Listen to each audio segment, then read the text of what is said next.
Hey friends, I'd love to help you simplify your card making. That is exactly what we are going to do today. Sharing one design for cutting pieces for a card. We're going to create 3 adorable cards with the same pieces. You can make so many different card layouts with this design. Let's take a look at them.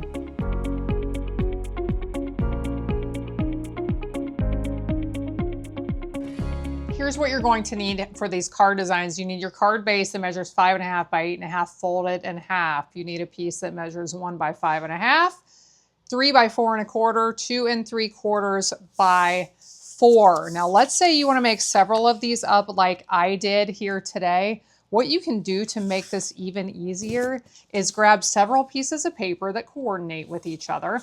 These were all from the same pack, which makes it nice because I know they coordinate. You can lay them on top of each other, cut those pieces. You're going to end up with multiples of the long narrow strip. You'll end up with multiples of each piece. And then you can make several cards really quickly that way. So I have to show you, this is what I decorated these cards with, the Woolly Friends stamp set and punch, this adorable little sheep builder punch, and the pieces and parts that go with it. You're gonna love these, I think. But let's take a look at these designs. So here is the first one. Super simple design. I put that long narrow strip in the background, and then I used the larger piece to put behind the smaller one, so we have that matted effect. And then we have the cute little jumping sheep down here in the bottom corner. Now this sheep, I cut its body out by hand with some scissors. The other ones that I created are the ones that coordinate with the punch. So I just wanted to mention that. But you are simply fabulous. I mean, we know a lot of people who need a card like that to encourage them, right?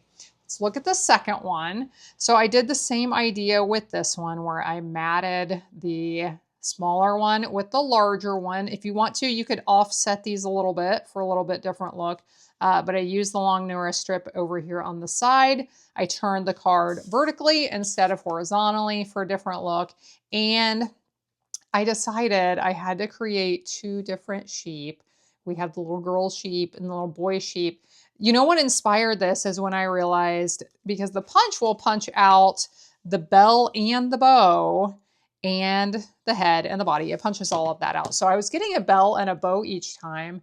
And when I saw this, You Make Me Happy, I'm like, oh my gosh, I have to make a little girl sheep and a little boy sheep. So the little girl has the bow, and the little boy has the bell. Okay. You're like, Anna, it's not that exciting. Okay. I thought it was pretty exciting. So you tell me if you like this or not. Okay. Design number 3, I took the large rectangular pieces, offset them a little bit. I do like a card where things are crooked sometimes. Do you like those or not so much? That long narrow strip, I folded it in half. I didn't even cut it. I folded it in half, trimmed the ends, and had this cute banner piece. And then I just added this cute little sheep down here at the bottom with the tag. So today's question is this: do you like pre-made templates with measurements that you can just cut and replicate, or do you like to come up with your own designs? If you do like pre-made layouts and templates, I would love to know where you get a lot of those from. So comment below, tell me that. Make sure you sign up for my email so you know about promotions and kits in the mail and all kinds of fun things. That's down there in the video description below.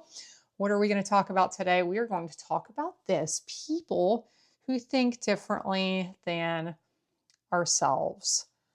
It can be really hard to handle people who think differently than moi sometimes, right? Here's the thing, the world teaches us that we are supposed to hate people who are different than us, and we are supposed to spew awful things at them online.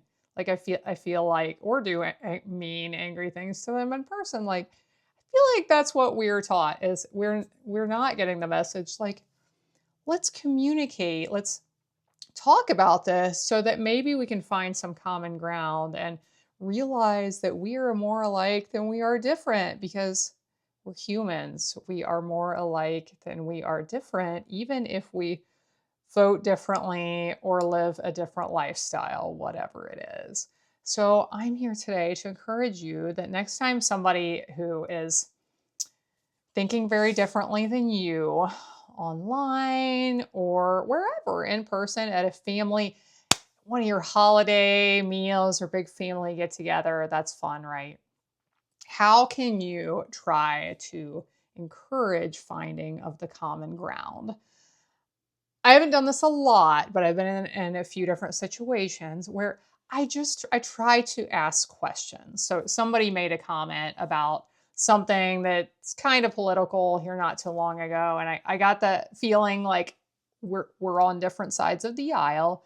But I asked her to explain it because I thought like, okay, well, if I am missing something here, I want to know what I'm missing. If what I have in my head is not the truth, and she knows more than me, like I want to know that. So I just asked questions and asked her to explain it.